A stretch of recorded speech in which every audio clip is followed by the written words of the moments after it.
like today to explore the challenges of doing inquiry with ill-structured social problems, and much of this talk is set within the context of work that I've done with Tom and with others over the last 20 years working in social studies classrooms.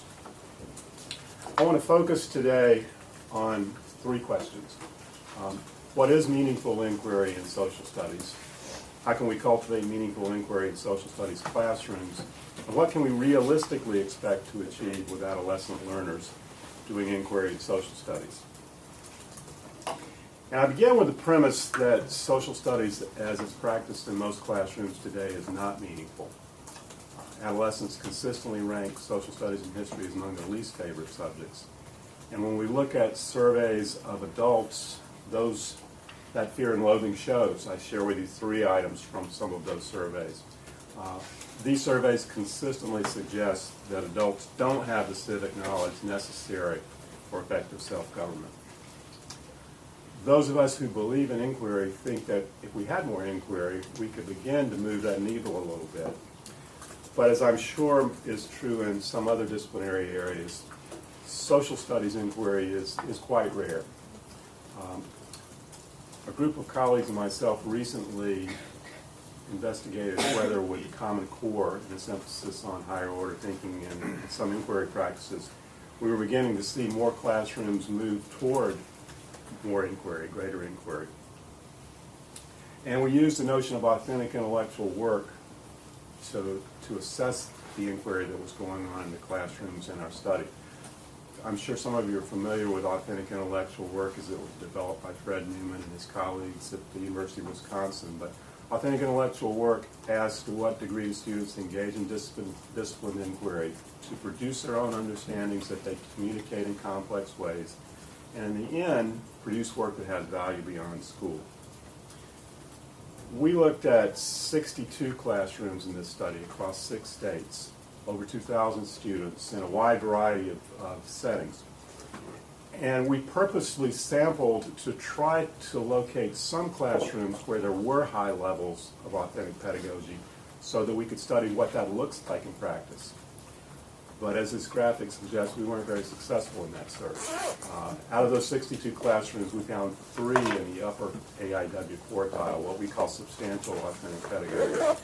We had another 26% in the moderate quartile, and the majority of the sample is in the lower end of the scale. I should point out, though, that we believe that most veteran classroom observers would recognize the teaching in those moderate classrooms as challenging instruction. And if we could move more classrooms just to that level, that would be a notable improvement in the instruction that we see in the majority of social studies classrooms. There are good reasons to explain why we don't see more inquiry. It's hard to do. Social problems, social studies problems are among the most consistently ill-structured and messy of any content area. They're multi-logical. Different people working with the same evidence can come to different conclusions that are well-reasoned. And because of this, it's difficult for kids to wrap their minds around these problems. And it's difficult for teachers to navigate a classroom with 25 students engaged in this sort of endeavor. And it doesn't help that there's not that much institutional and community support for doing this sort of work. And again, I don't think that that's unique to social studies. But with the possible exception of science, I don't think many disciplines have seen laws passed like this one by the Florida legislature in 2006. It says in part, American history shall be viewed as factual, not constructed, shall be viewed as knowable, teachable, and testable. Not a hothouse environment for encouraging more teachers to undertake what's a fairly grueling practice. And it doesn't help that we in teacher education are a little conflicted about what it is we seek when we talk about meaningful inquiry. And this revolves around the question of what's the model of expertise that should be the learning target for this kind of learning. For what primary purposes should students engage in inquiry, and by what standards should the quality of their inquiry be assessed? I'm going to paint in fairly broad strokes here in laying out 2 arguments in our field in answering this question, and there are all sorts of variations between these sort of poles that I'm staking out here. One way of answering this question about disciplinary expertise I refer to as disciplinary inquiry. And advocates of this position and looking for a model of expertise ask, what do experts in the academic disciplines do? And mastery of those disciplinary concepts and practices is seen as a valued end in itself. Some people that operate from this paradigm are very cautious about including elements in their inquiry that aren't reflective of practices in the academy, such as relating the past to the present or asking ethical questions about the past. A second answer to the issue of what is the model of expertise I refer to as a discipline civic inquiry. And advocates here, rather than asking what do expert academics do, ask what do expert citizens do. And from this perspective, disciplined inquiry is a means to serve the explicit end of civic decision making. Advocates of this position are more likely to integrate into their inquiries multiple disciplines and consideration of ethical questions. Now, to be fair, although disciplined civic inquiry sets civic decision-making as an explicit end, those who advocate for disciplinary inquiry assume that disciplinary literacies will implicitly provide the tools that citizens need to address the challenges of contemporary life. But that's a problematic assumption for reasons that I hope to make clear this morning. My colleagues and I have worked in multiple social studies subjects over the years, but our primary research focus has been in the area of history, and so the examples I'm going to use today draw from history classes that we've studied. We advanced a vision of meaningful inquiry that's rooted firmly in the discipline civic inquiry tradition, and we refer to it as problem-based historical inquiry. In disciplinary historical inquiry, the chief problem is one of making meaning, interpreting text and constructing narratives. And so from the disciplinary inquiry perspective, if you're looking at the American Revolution, you might ask a question like this: what were the events and causes of the Boston Massacre? And working with historical artifacts and possibly some secondary sources, you might develop an evidence-based argument to address that question. And that's worthy work. It's not the primary focus of problem-based historical inquiry. Our primary focus in inquiry is on ethical decision-making. And so if we're looking at the American Revolution, we might center our inquiry on a question like this one, where the colonists justified the actions that they took against British authority.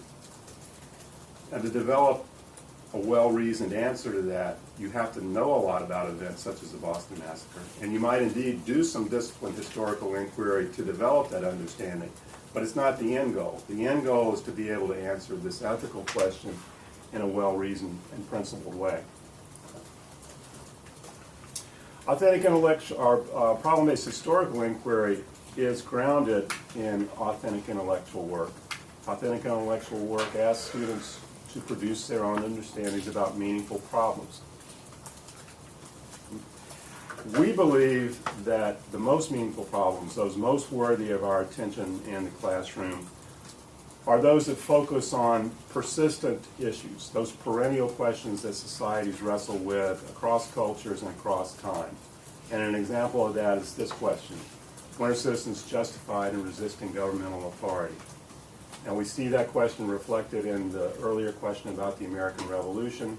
We also see it reflected in this question about the civil rights movement in the 1960s and justifiable change strategies during that time period. We believe that deep understanding of this issue in one context may provide understandings and tools for reasoning about other examples of this persistent issue as it occurs in different contexts. But one of the challenges of this approach is, how do we ensure that students also engage in historical perspective recognition and historical contextualization while addressing these ethical questions? I know this is not primarily a social studies audience, although I'm happy here we have some social studies people in the room. So I thought it would be useful to spend a few minutes, about 5 minutes, looking inside a classroom engaged in this sort of inquiry, just to get a sense of what it looks like. So Tom's going to bail out of this and go to the video clip, and then we'll talk about it on the back side. Ready? Yeah. Oh, wait. You're not ready. Shooting the Bible. Let me provide you a little context for this. These students are 10th graders who've been studying the civil rights movement from the Brown decision in 1954 to the assassination of Martin Luther King in 1968. And as part of that investigation, they have been assigned as investigative groups a certain stakeholder group. So some students are responsible for mastering the views of Southern Christian Leadership Conference, some the federal government, this group, Black Separatists. And they're at this conference that's been called in 1968. The scenario is Martin Luther King's just been assassinated. We've got cities burning across the country. What do we do now? After all that's been tried for the last 25 years, how do we go forward in continuing this struggle for social justice? So this group of students has made their proposal to the conference, and they're now going to take questions from the other stakeholder groups who are in the audience. Now I'm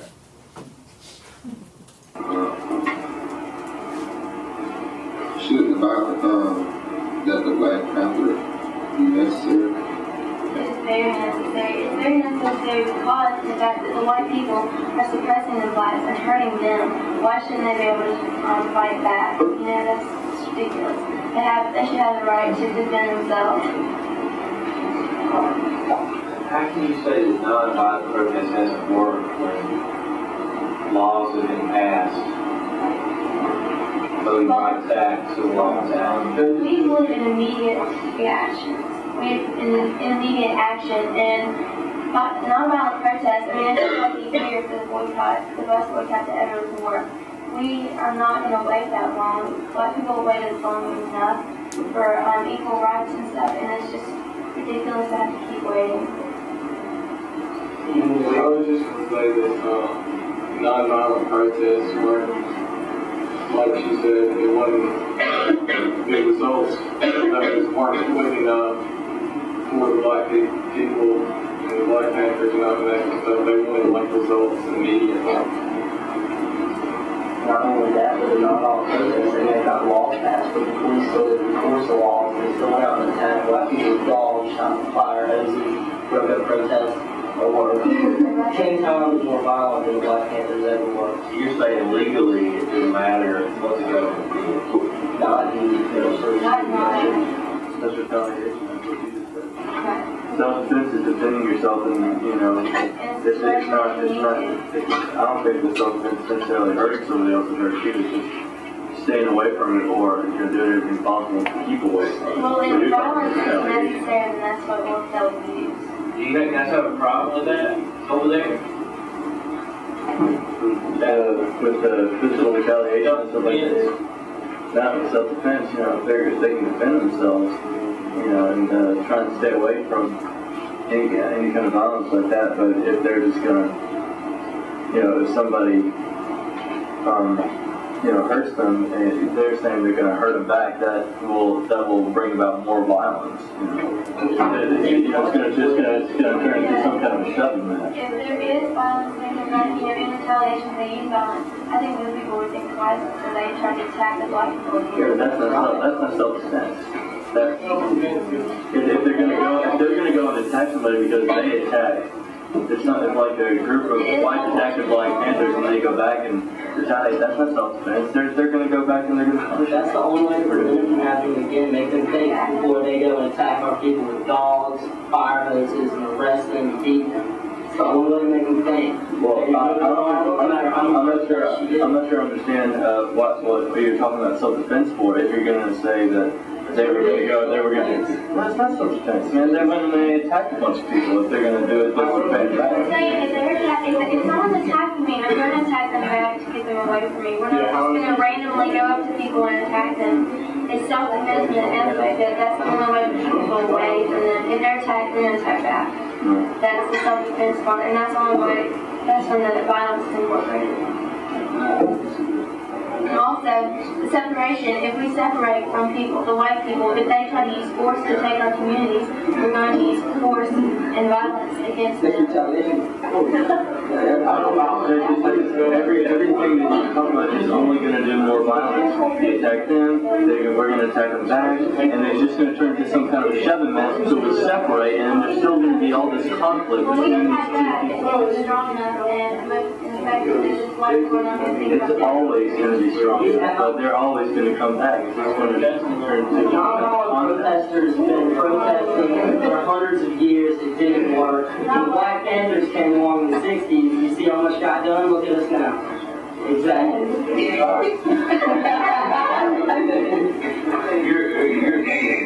You're equating equality with what the Black Panthers. I'm not saying they were completely responsible for it. I'm saying that it's part of their movement, and you know, the government and different law enforcement agencies realizing that, hey, these people are going to fight back. You know, it's going to make them think twice before they send dogs after them and shoot fire. I think a lot of people don't understand that, but what they did was getting a lot of black people a real fight, and they give them something stand up for. And that black power, and that was something that they liked and raised the motivation to give them a reason to fight. But yeah, they wanted to fight back, but they didn't think they can get anything done. When the Black Panthers came along, they gave them something to do, a way to get involved. I blame Tom for the technical quality of that video. That's his department. It was early. I was young. This was early on. We can apply authentic intellectual work standards to assessing inquiry in this case. Authentic intellectual work principles have been translated into 4 measures for assessing classroom interactions. It asks, to what degree do students demonstrate higher order thinking? To what degree do they show evidence of deep knowledge? To what degree are they engaged in substantive conversation? And to what degree does this interaction suggest that students are making connections to their own lives and the world in which they live? Our work and the broader authentic intellectual work research literature suggests that substantive conversation and connections to the real world are the hardest of these standards to meet. We really, the way that this task is set up works against students making connections to their personal experiences because they were instructed to stay within their historical characters. We see this last young man sliding out of that, but for the most part, they did that. We do believe that this represents some notable substantive conversation when we compare it to what we normally see in high school classrooms. The conversation is not scripted. Students are responding flexibly to questions from their peers. The conversation is student-owned and principally student-driven. And in responding to those questions from their peers, these students are demonstrating some substantial knowledge. When that young lady is arguing, we've waited long enough, she's reflecting Martin Luther King's speech, why we can't wait. When they are challenged by their peers, they reach into the Black Panther Party platform and pull some of those principles out to try to defend the position that they're making. And this is, so to some degree, they're authentically representing the perspective of a group that's pretty far from the mainstream of American political thought, both then and now, and from the experiences of these kids who are largely middle-class white kids. So we do believe that they're demonstrating some historical perspective recognition and a degree of care for these people whose experiences are removed from their own. This is not the highest level of authentic intellectual work. That's certainly true. For instance, the young man who is arguing about the shoving match represents the Southern Christian Leadership Conference, but he doesn't directly challenge them with principles of nonviolent direct action, which would have pushed them then to dig deeper and to pull out principles of their own. And so we would like to see inquiry at a higher level than this. But this is among the best examples that we've seen in our work in looking at what kids actually do in classrooms. And if we could get more classrooms to this level, we would notably improve what's happening in social studies classrooms today. This work, or this video, is an example that's drawn from our early work, as Tom said, investigating how we can cultivate meaningful inquiry in social studies classrooms. It's part of a group of studies that we call the decision point studies. And in decision point, we posed the problem we saw those students wrestle with. What strategies were civil rights activists justified in using to achieve social justice? There were 2 collaborative tasks that I've already previewed, and then finally an individual dialectical essay about a related problem. And this unit took place over the course of several weeks, and there were 90-minute class periods for the experiments that we did here. To assist students in this inquiry, we developed an open learning environment that we call Decision Point Civil Rights. And this features 23 pivotal civil rights events in an interactive database that also features hundreds of associated multimedia artifacts like the two that you see here. Our design experiments with this database and with this learning environment and with this unit took place over the course of 7 years, 4 classroom iterations over that time. The first 3 of those were in the classroom of one very brave, very dedicated teacher for whom this sort of teaching was new. And we were very grateful for her being willing to join us in this adventure. We deliberately recruited a teacher like herself because we wanted to discover what's possible in terms of supporting inquiry in typical social studies classrooms. And the final inquiry, or the final iteration, occurred in the classrooms of 2 teachers for whom inquiry was not a totally new thing. We intended for the changes to the learning environment to be deliberately incremental across these iterations, and so we wanted the decisions about practice to arise from our teacher partners' experiences with the unit. So consulting with our teacher colleagues, we continuously modified the learning environment to support both teachers and learners in the challenges that they faced. And over time, across these 4 iterations, we became much more explicit in our scaffolding, and we progressively reduced the size of the problem landscape so that by the time those students were actually doing that performance, the question that group answered was, what role should whites play in the civil rights movement? And other stakeholder groups had questions to address that were more targeted to their group, all of them reflecting that larger question about what strategies are we justified using to try to achieve social change. The big challenge for students in a unit like this is to engage in disciplined ethical decision making. And in order to do that, they have to reason dialectically. They have to juxtapose arguments, competing arguments on this question, honestly considering the evidence and the arguments in each of those before coming to their own decision that they can defend with evidence. To do that, students have to have deep engagement with the content to get below the surface level learning that's so typical of social studies classrooms.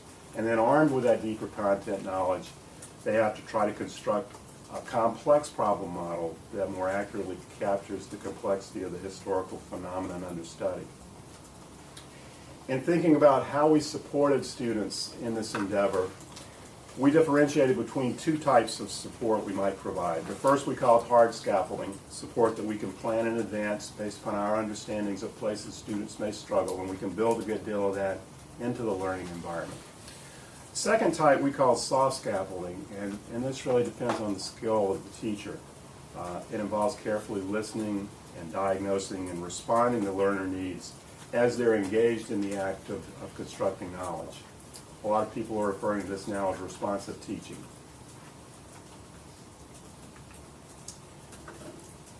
We began these studies in the mid-90s.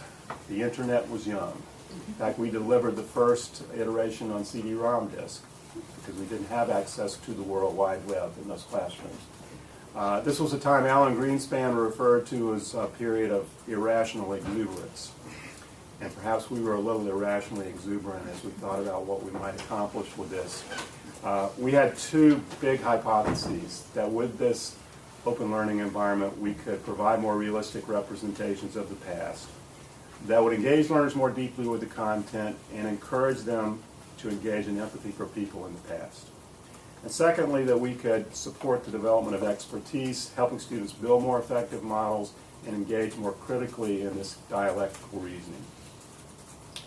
We did find considerable success in this first hypothesis over the course of those iterations. Learners were more engaged in this unit than they had been in previous units.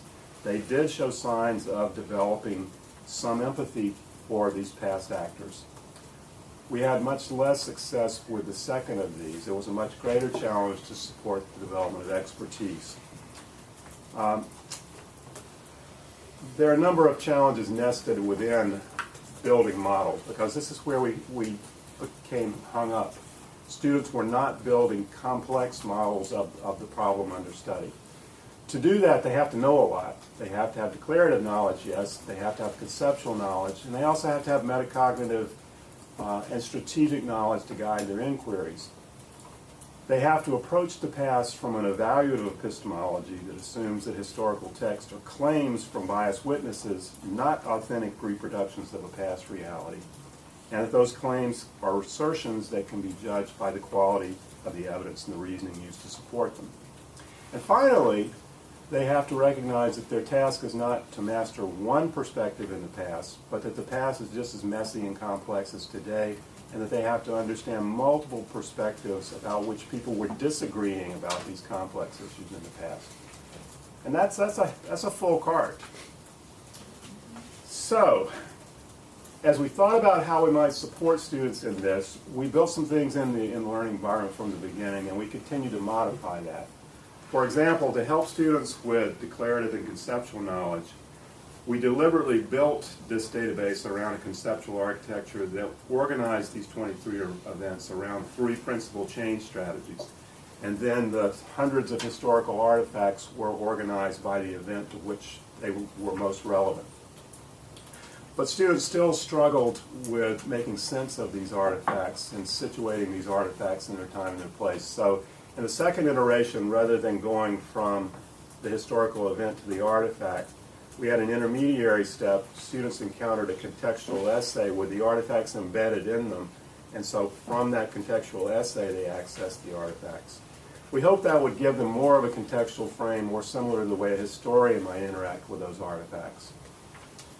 Students struggle mightily with perspective recognition and particularly with critical reasoning, and so we became much more explicit in providing scaffolding for argumentation and providing them models of a dialectical argument.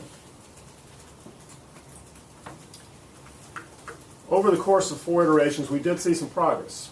Students did show signs of shifting toward a more evaluative epistemology. They did show a greater disposition to considering competing views, and they had improved declarative and strategic knowledge. But there were other areas where we were not very successful. Students continued to struggle with conceptual and metacognitive knowledge. They had difficulty synthesizing evidence and finding patterns in data. They had difficulty corroborating accounts and noting discrepancies in data. And the problem solutions that they generated were by and large shallow and without nuance. Even the exemplar group that we showed you in the video had difficulty recognizing and accounting for perspectives other than the one they were directly assigned to represent. And even within the group they represented, there were conceptual gaps in that separatist argument. They didn't link it to more abstract concepts such as notions of internal colonization or alternative institutional power structures. But students weren't the only people that struggled. Our teachers faced a number of obstacles in navigating this unit. Our traditional teacher that we worked with for the first 3 years entered the study without a clear sense of what inquiry required. She hadn't experienced it as a learner. She hadn't been prepared for it in her teacher preparation program. There was nobody down the hall she could go and watch do it. And so that in itself was a struggle for her in the beginning. She entered the study with fairly absolutist epistemological assumptions about the past, and she felt really intensively the time demands and the cognitive load that inquiry requires. So as these 3 iterations unfolded, we gradually shifted our emphasis from the students more to the teacher, recognizing that until teachers could navigate these challenges, efforts to help students would likely be unproductive. And so our hard scaffolding increasingly attempted to support the teacher while we also tried to support the learners in this endeavor. And we did see some success with this teacher. She, over time, gained a greater sense of what inquiry entailed. She oscillated back and forth between absolutist and epistemological assumptions in the way she taught the unit. She did find the scaffolding helped her to navigate some of the time demands and to some degree handling the cognitive load of managing multiple groups of adolescents engaged simultaneously in inquiry. But she remained throughout those 3 iterations reluctant to provide soft scaffolding and to press student thinking forward. And in a large part, this seemed related to dispositions. The messiness of inquiry requires a certain level of comfort with ambiguity and risk. And our teacher was very explicit from the beginning about her need for control and predictability in the classroom. And she just wasn't able to proactively get in there with the soft scaffolding. And so we became convinced that after 3 iterations, it would be difficult for students to develop this expertise without more soft scaffolding than our teacher was willing to provide. So we shifted in the final iteration to 2 teachers where we expected to see more of that. And we did. Those teachers did show a greater comfort with risk. They were much more proactive in pressing student thinking forward. But even they felt these time and these cognitive load challenges, and in the end, student results were less than what they or what we had hoped for. So, from these decision point experiences was born the Persistent Issues in History Network. Watching our teachers' struggles reinforced our assumptions about the challenges of mastering inquiry practice, and we integrated findings from the decision point studies with the broader literature to develop a set of wise practices for problem-based historical inquiry. And as part of that, we developed support resources such as the Wise Practice Video Case Database. We went around the country and videotaped teachers who were good at this sort of teaching. And we posted their teaching and their reflections on the teaching and all the materials on our website for use by teachers and teacher educators who were interested in refining this practice.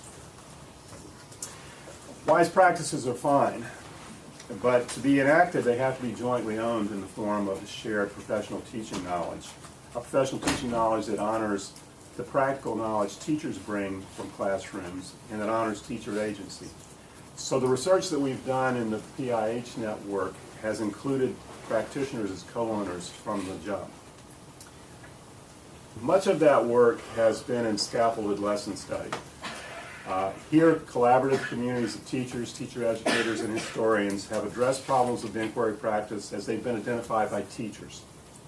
And as we collaboratively design instruction, we negotiate meaning through scaffolds and models and mentoring. And these research lessons that have emerged from this lesson study are taught in members' classrooms, where our knowledge base is tested and refined through dialogue among members of the community.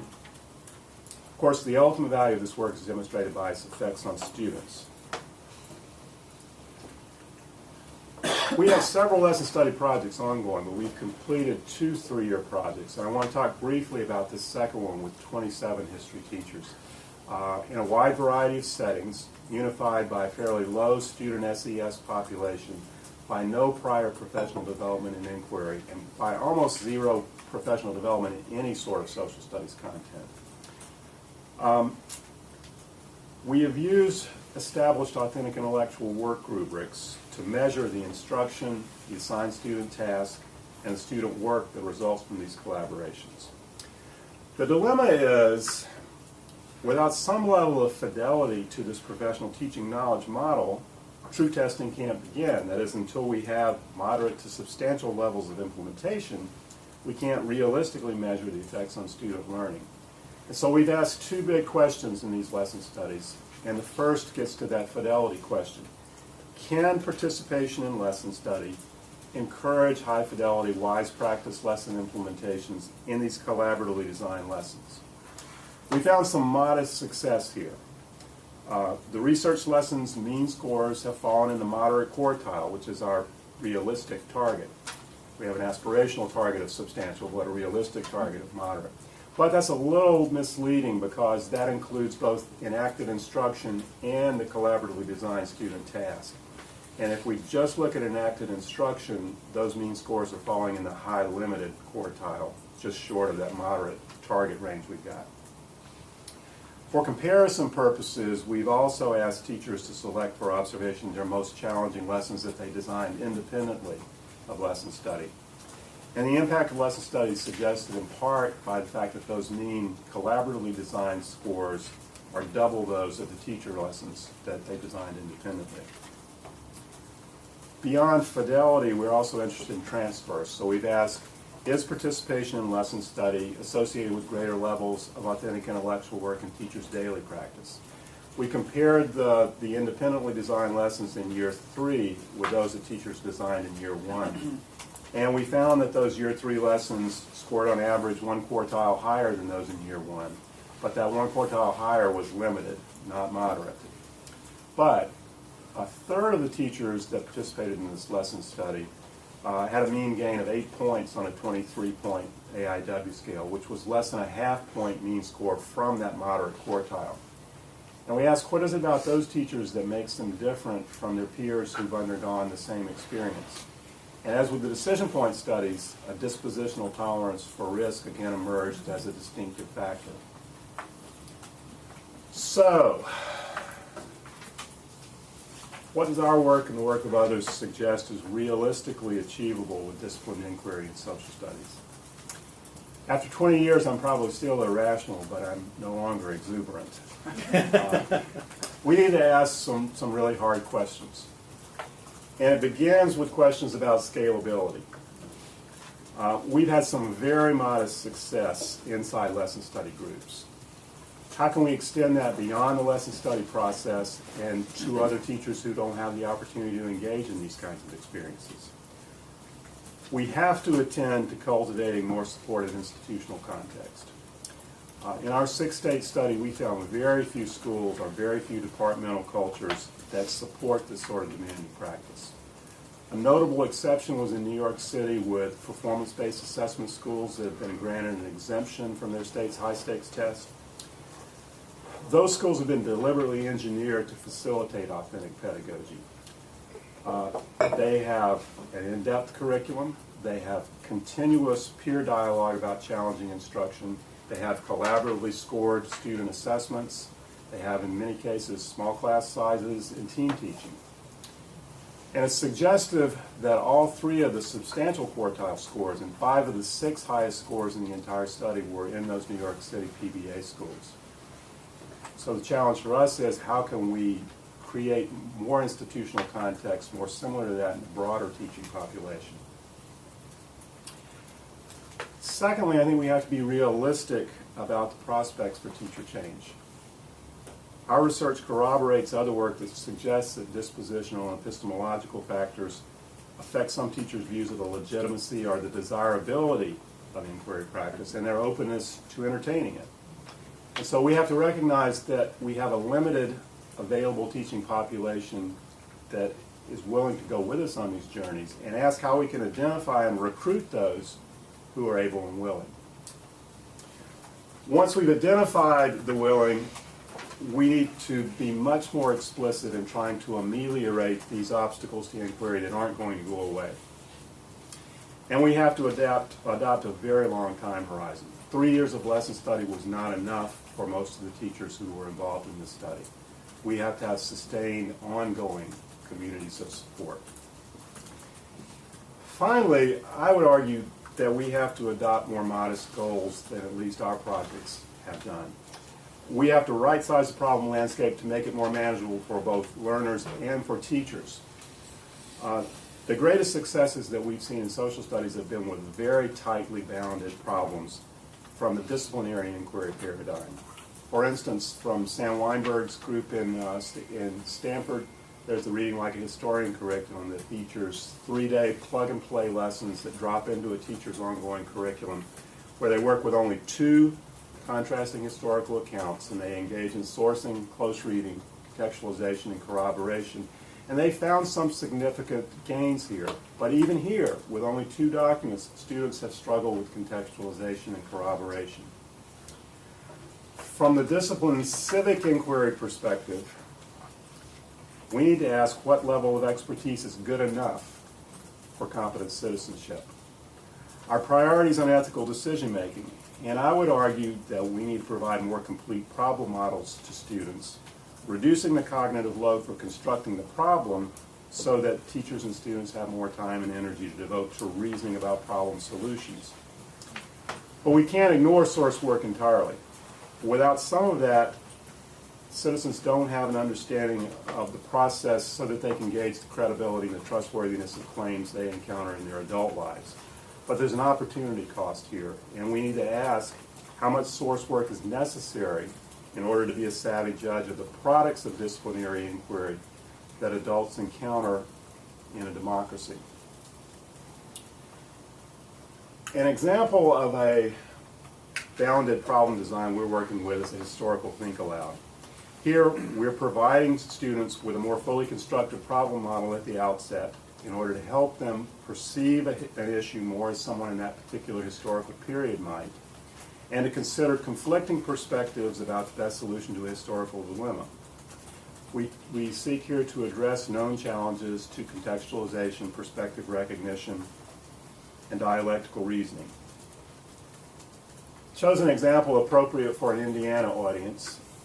We might engage in helping students think about the dilemmas of American Indians faced with encroachment in the early 1800s from European Americans on the East Coast, and have them think aloud with a Shawnee chieftain trying to decide whether he should join Tecumseh's Indian Confederation and resist this encroachment with force. So in this strategy, students first encounter an interior monologue as this chieftain thinks about how this situation is developed, what his options are, what may happen if he chooses any of those options. And then once students encounter that dilemma, they go into one of 4 expert groups, each encountering an advisor who's making a different argument about the best solution. Their task is to master that argument and then move to a decision-making group where all 4 arguments are present. They lay those arguments on the table, consider the pros and cons of each, and that group makes the recommendation to the chieftain about what he should do. We're very early on in work with this, but early data suggests some promise. But even if we're very successful with this sort of strategy, it doesn't solve our dilemma with civic competence. The real world just doesn't come at us in such tightly bounded settings.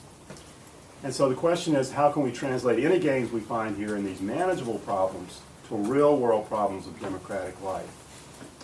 Looking at the broader literature on inquiry and social studies, scaffolding has been much less successful in helping students to develop evidentiary arguments in large problem landscapes that reflect the real social world. This has been true in history, it's been true in political science government. And this finding raises important concerns if inquiry is to prepare students to address the actual challenges of democratic citizenship. So where do we go from here?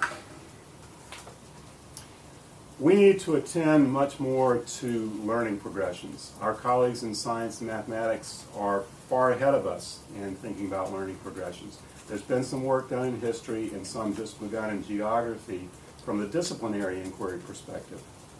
But from the discipline civic inquiry perspective, we need to examine more closely how student expertise, as we have defined it, develops in classroom context in order to build grounded progressions of learning that align curriculum, instruction, and assessment. As your colleague Keith Barton has noted, this kind of work has to be intensive and extensive in scope to reveal where students struggle and what expectations for expertise are reasonable as we discover what intermediate steps in understanding most students pass through on their way to expertise targets. We have to adopt long time horizons as researchers. We need longitudinal studies that follow student progressions across courses and across years, but nested within those larger investigations, we also need rich case studies that reveal how these efforts succeed and how they falter. To do this, we need sustained collaborative communities of practice. Design-based research within these collaborative teams of researchers and teachers offers perhaps the best setting for pursuing this work in a manner that's rigorous and ecologically valid. And I know that's not news to this audience, but it's rare in social studies research for us to engage in this kind of endeavor. These kind of communities are challenging to cultivate and they're challenging to maintain, and this is particularly true in the current funding environment that does not prioritize the social studies disciplines that are represented in social studies subjects. But success in nurturing these communities is absolutely vital if we're to extend and expand the project of developing competent democratic citizens. Thank you.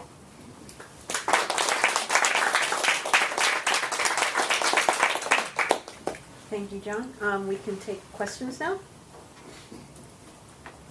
John, you touched on the role of expertise and kind of both what it means to develop expertise, but also what it means to kind of have expertise and enact these practices. So Can you speak a little bit more about teacher expertise and what you're kind of thinking about with regard to both the expert teacher and then the expert inquiry teacher, and how you frame that and understand that? Well, teacher expertise is at the hub of all of this, of course, and it requires that the teacher have all of the things that we're trying to develop in the students first, and they've got to have really deep content knowledge. I think they have to have, we're growing increasingly convinced they have to have a certain disposition. They have to be able to take risks. They have to be cognitively flexible, because they're doing a lot of this on the fly in terms of responding to students' needs and providing the next question, providing supporting examples. So it requires a lot of different kinds of skill sets. It requires deep knowledge, it requires cognitive flexibility, it requires a disposition and a comfort with the ambiguity and risk that are involved there. There's a lot more that it requires, but those are the three biggies, I think.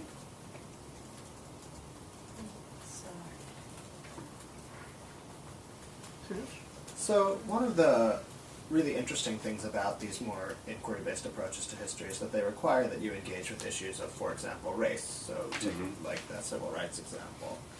I wonder how you would think about scaffolding to have those sorts of conversations. So is that something that you've seen problems emerge or not, and is that something that you think can be hard scaffolded in advance for how to have those kind of conversations, or is that something that needs to be discussed if and when it comes up in these more soft forms? Well, I think it can be hard scaffolded in the sense that you're preparing students prior to the discussion to think about how they're going to engage in a civil, deliberative discussion. But I think that it's a constant task for the teacher to make sure that those norms that they establish are maintained through that discussion. The best teachers that we've seen do this establish those norms in the first week of school, and then they continuously reinforce those. And then the kids get good at conducting civil discussions. Sometimes they're not very deep, but they're civil. But a lot of teachers are reluctant to engage in those kinds of discussions because they're not comfortable with what may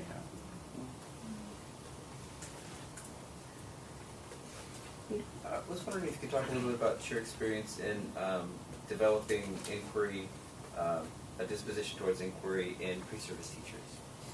We certainly worked a lot with it.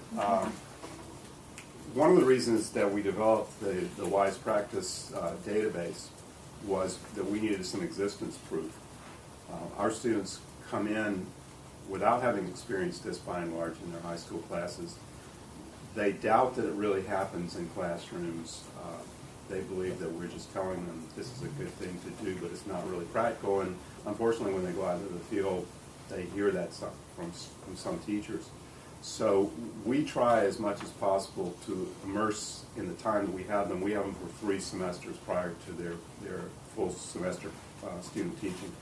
We try to immerse them in situations where they get to try these sorts of skills, first in peer teaching settings and then out in field experience settings, with, and this is the key I think, with teachers who really believe in this sort of instruction, with teachers who, if they're not as skilled as we would like, are trying to get better at it and who are supportive of them in doing it. Keith and I and a couple of his doc students had a discussion over breakfast about the challenges of trying to find those sorts of placements so that you have places students can go to master inquiry by seeing it done, by seeing how students respond, by reflecting on what it is they need to do. So I think that's a big part of it, and it's what we try to do. We're very intentional and careful in the way that we place our students in those settings, and we try to provide them with a good deal of support before they go out there so that they've begun to think in that way. Our first course in our course progression is actually one called Social Science Concepts and Methods, and it really is an inquiry course. It's not a methods course, although some methods filter in there, but it's engaging them in dealing with questions like you're raising, questions about race and questions about class, and through historical case studies. So they've had a good deal of work with it before they ever go out in the field, but that's all going to fade away if we don't have those supportive studies. Could you speak a bit about how you have, what is your recruitment process like for finding teachers to work with, especially in the, I guess, the earlier iterations, where you said that was kind of challenging to find teachers who were interested in kind of going down that inquiry path? We do an awful lot of professional development, a good deal of it, more than we would like, for free. And it's because we're trying to get out there and engage with teachers that we haven't worked with. And teaching American history grants were wonderful because we had funding then, and some of these 3-year projects were funded in part by lesson study. And so that attracts a lot of teachers when you've got funding that gives them something in the summer that not only might be interesting for them to do, but actually has some money attached to it and some lunch and those kinds of things. And from that, we get a few teachers. We start with a group of 30, and we get maybe 4 or 5 who really latch onto this, and it really speaks to. My favorite quote's by one teacher who became one of the best mentors we ever had, and he's just left the classroom. They all leave. We want them to stay. We don't want them to go and do other things, but they do. But he says, I was a good teacher, but I always knew that there was something missing. This is the thing. And he is featured in our video cases. He was a wonderful mentor. He still comes now, even though he's not in teaching anymore, and talks to our pre-service teachers sometimes. Can I ask just a follow-up to that? Is most of it geared toward American history? You mentioned American history today.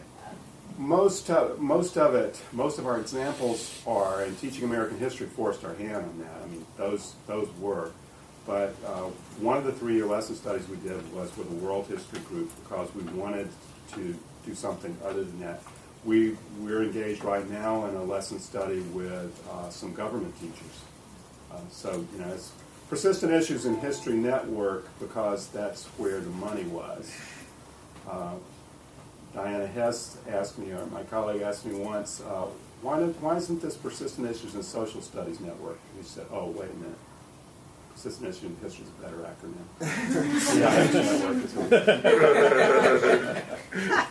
But we do use this model outside of American history.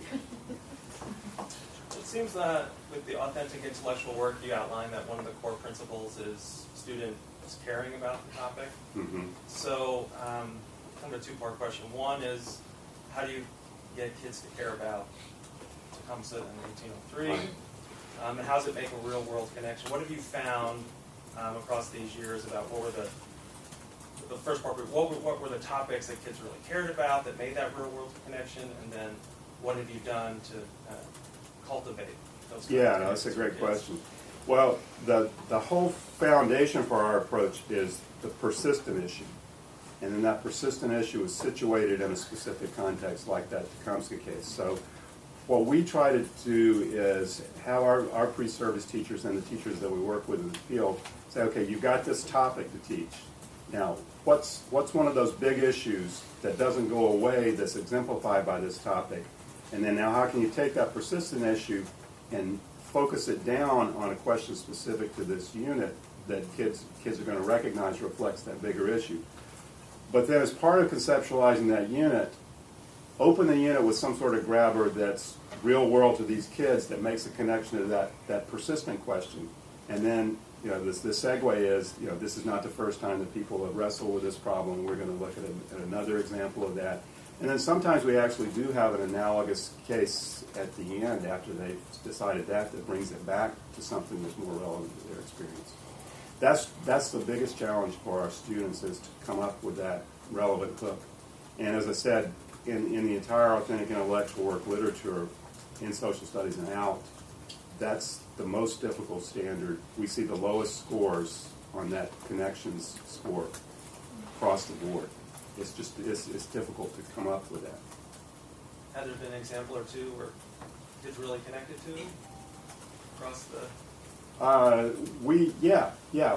In civil rights, we had a 7th grade unit, and this teacher and her team, this was a lesson study team, they designed something that was similar to what we saw these kids doing, they were going to be members of a school board considering whether to consolidate the schools in 1970, when schools were still segregated there. And so that was, they were going to be representing different perspective groups, arguing to the school board about what they were going to do, and some of the students were going to be the school board making the decision. So she opened it by saying, you know, look, our school board is considering whether we're going to consolidate our school with this smaller school some 10 miles down the road. Would that be a good idea? And it was an idea that actually was actively being considered in this area. And so they spent the first 30 minutes talking about that and what the pros and the cons and the trade-offs, and the kids began to say, oh, wait a minute, does that mean that we're not going to have our team mascot anymore? You know, is that, you know, and am I going to lose my teacher? You know, I won't have the same teacher. And so they really, those seventh graders really got into that, and then she led them for that. Okay, let's look at a time when this was a much more high-stakes decision, and it's still a high-stakes decision in some schools today. So that was an example of a teacher I think was very successful in doing that. She came back to that at the end of the unit because these kids were all saying, oh no, you know, they should have, in Brown, you know, it was obvious people should have followed Brown, they should have desegregated it. She said, well, how does that relate to what you were telling me earlier when you were struggling with whether to integrate or to consolidate your schools? And some of the kids made some really powerful connections to that. Thank you. But it's still, that's the most difficult challenge. So I have a question. Maybe switching gears a little bit, though I could get back to this here too. So you talked about the hard scaffolds for dialectical reasoning, and most of my work has been in science. So one of the things that I've always said is just both in developing PBL and in thinking about scaffolds, that the disciplinary knowledge is really important. So can you speak a little bit to the kinds of scaffolds that you would be using here? In terms of disciplinary knowledge or in terms of the reasoning? Of the reasoning. Yeah. Well, one of the things that we have done is we developed a much more explicit argumentation scaffold. And so it leads students through the steps they need to be thinking about and the questions that they need to be asking in each step of that reasoning process. The knowledge piece is the piece that in my thinking now, I'm sort of giving someone, because when we did Decision Point, we had them developing that problem model from historical artifacts themselves. And as I said, it was just exhausting for the students and for the teachers, and in the end they didn't have enough mental furniture up there to reason deeply about it. And so that's why I'm beginning to think we've got to give somewhere, and if we can do some things like that think aloud strategy and provide them with more of that rich understanding of the problem to begin with, we can focus more on that reasoning process. I'm not comfortable giving that up, but something's got to give. Well, maybe following up on that same point, I always say that whenever you teach, you have to simplify. I mean, that's just part of what teaching is, but you want to make sure that you haven't simplified so much that you've lied to students. And, you know, another way of looking at it, it's a way of saying, in this case, how much authenticity is enough. Yeah. And so there's definitely a trade-off there, but if you look at something like the Reisman approach, I think that simplifies historical reasoning beyond recognition. Right. Yeah. So here, the task you're obviously facing is, how do we keep enough of what's important about this kind of reasoning without making it so authentic that no one can do it? Yeah. Because apparently citizens can't do it in real life. So. Yes. We won't even begin to talk about politicians. And you know, what I didn't say is what we did in constructing those think alouds is we've worked with a historian. So we're essentially doing the disciplinary inquiry work with our historian colleagues for the students. But we're trying to ensure that it's authentic. You know, that what we're providing them in terms of a problem model is a genuine construction of the problem. Of course, you can't do that if you're going to adopt that broad scale. You can't have a historian come in and do it every time. So you have to be careful.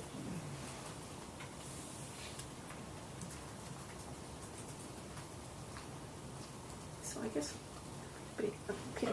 One more question. So I taught in middle school and high schools, another subject, but still, in one of the schools, it was a school that was a little bit more politically hot, where students had really intense disagreements with each other over political situations. I'm not sure, but I would, conjecture that I know at least I was very cautious about touching anything in that realm, because that could, you could set off a storm in your classroom.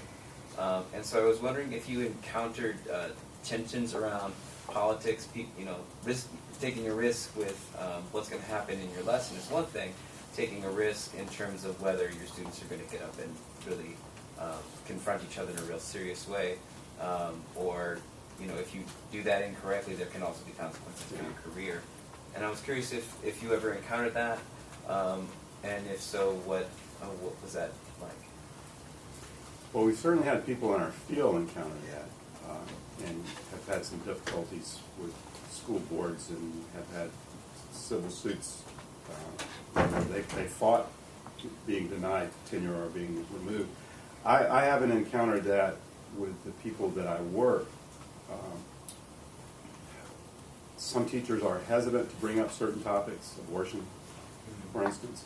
And I think that there are ways of framing those kinds of debates around legitimate protests rather than right to life. And so we try to help our students think about how can you engage that problem in a way that's not offending someone's deeply held belief, but that's raising those questions. But we had Jennifer James did some work that really provoked my thinking.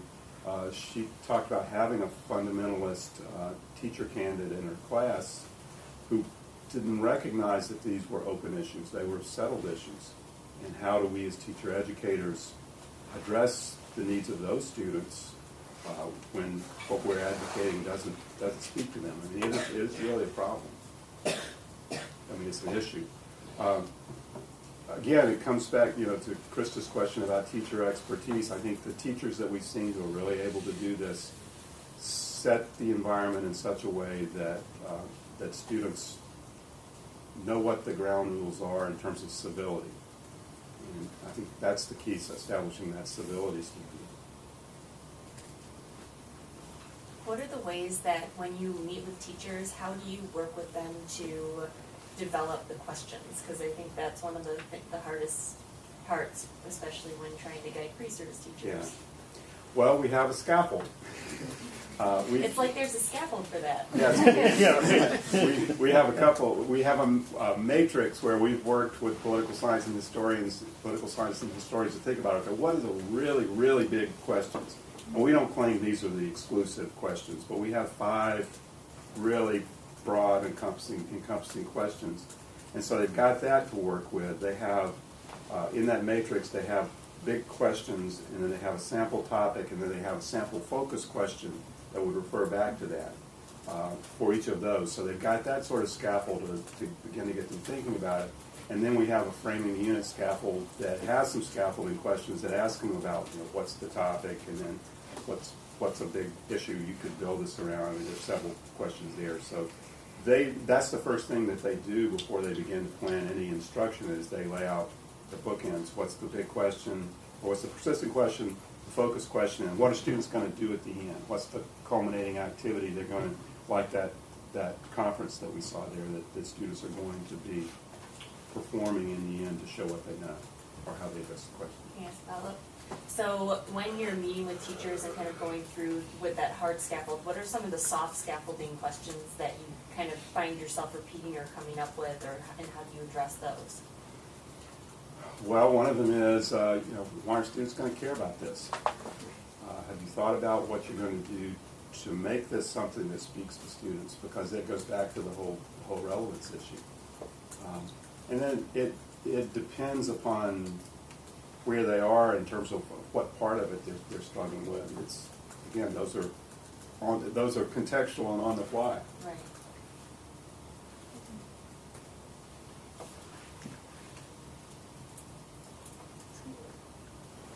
Any questions behind me? I was wondering, like you said, our teachers face like difficulties like lack of PBHI models or time demanding usually preparation and implementation and stuff, but was there any issue about evaluating, like grading the students if they use that model for the class? Because that's assessing what the I students found. in the end? Yeah. I'm trying to think. I can't think of us encountering that objection with the teachers that we've worked with. Some teachers still insist on having a double assessment. Oh, yeah. They do the authentic assessment, and then they do a more traditional objective test. What do you think of that? I mean, I guess I can tell what you think of that. Yeah. We want students writing. We think that's important. That argumentation is not just oral, but writing. And so we'd like to see some authentic reasoning tests or writing, which gets into a more traditional kind of assessment. Forced choice, multiple choice is not a good way to measure higher order thinking in my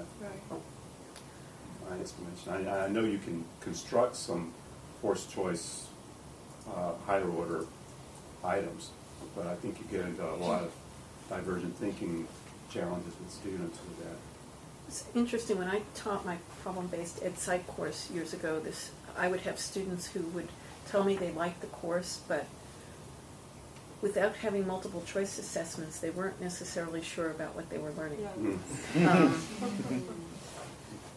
In an ed psych class. In an ed psych class, yeah. Yeah, don't take that seriously for the next time you teach. Oh, no, I never took it seriously. But, no DBR tests, please. One of the things that we've really emphasized to teachers when they're addressing this assessment is the importance of having models of exemplary performances to make it clear to students what the standards are by which they're being assessed.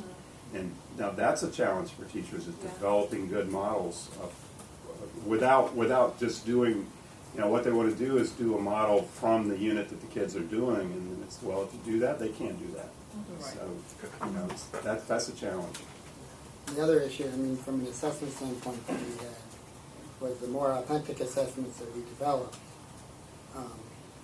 and worked with teachers to implement, as you may guess, those were much more difficult and time-consuming to be able to assess the assessments, to be able to score and determine. So when Dr. Saye is looking at, examining dialectical reasoning and looking at epistemological perspectives, we had measures of that, but I remember us sitting in there for hours. You're saying it's more intensive for us as researchers, yes. But it's also more intensive for teachers. Right, that's what I meant, from both perspectives.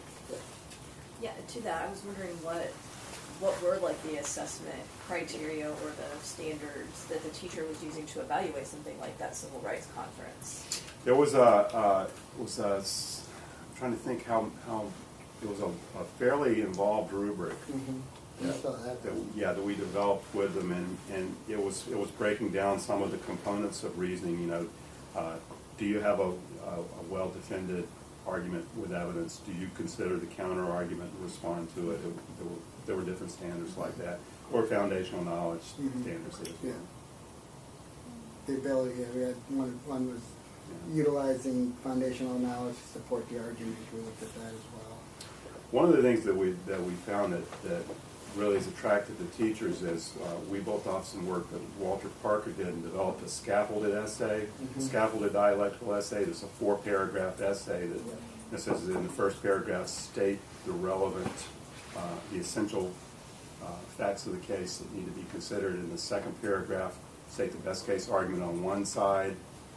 In the third case, state the best case argument on the other side. Each of those two arguments should sound as though it's the argument you truly believe in. And then in the fourth paragraph, now state your opinion and respond to those who would disagree. Teachers really have found a lot of success with that and really lifting the level of their students' argumentation. Yeah, one of the first ones that we did that was really interesting with civil rights is we had students compare and contrast the colonists during the American Revolution, prior to the American Revolution, and African Americans during the Civil Rights Movement, and determine who was more justified in revolting from their country, and discuss that. And as Dr. Saye said, had it as a 4-paragraph scaffolded essay, which is really interesting. Our traditional teacher that we talked about there was most impressed with that. Yes. She said, my students won't write, they'll turn in a blank page. Yeah. And we did that hey, even the ones who were turning in a blank page turned in 3 sentences. That's right. She was great. She was something else. And was she able to extend that as a principle? Like, did she see what made that a good question so that she could do more of those on her own? I don't think so. Yeah, I would agree. She was such a good sport, though. I mean, she never fully bought into this, but she kept plugging away and 3 making years. the changes. Yep. But I really think the reason she didn't buy into it is it just didn't seem to her what legitimate teaching and learning should be. It's really interesting because I've seen the same things in science inquiry and problem-based learning in science. And a couple of years ago, I was doing a talk and looking at facilitating communities of learners and how do we get there. And one of the things that I think you've alluded to is it's really hard. We have these pockets of really special teachers that are our examples, and I had a teacher I worked with for 6 years, and she actually came a long way, and part of it was seeing what her students were capable of, things that in the first year she said, no, my kids can't do this. Right. But it almost, and I think in the 6th year she was saying, wow, these kids collaborate really well, they're teaching each other stuff. But it took 6 years to get there. Yeah. And even then, she was still in control of the classroom. She was never going to be a learner-centered teacher, but she came a long way, and her kids were doing much more kinds of ambitious learning practices. But the question is, both in social studies and STEM disciplines, how do we, and it sounds like you've dealt with exactly the same thing, how do we go beyond the 1 or 2 or 3 teachers at a time to really make change? And I guess I'm throwing this out rhetorically, but I think the idea of cases and having teachers be able to envision what this kind of teaching and learning looks like. And we found that our peer scaffolding may be one of the more promising ways, because we found in these lesson study groups, if you get one teacher who really gets hooked in it, she sometimes can pull some of the colleagues in her team or her building along with her a little further. Now, that they're not going to necessarily be wonderful at the end of that 3 years, but they're trying things they probably wouldn't have tried unless that teacher has engaged them and said, look, we can do it this way. And did you think about this? We could do this. So I think, teachers do underestimate sometimes their students, and we've had teachers verbalize that too. But if we can, that collaborative community of practice doesn't necessarily have to include us in it, although I think the teachers we worked with not only wanted us in that community, that they wanted the content folks, the historians in that community. They really valued that.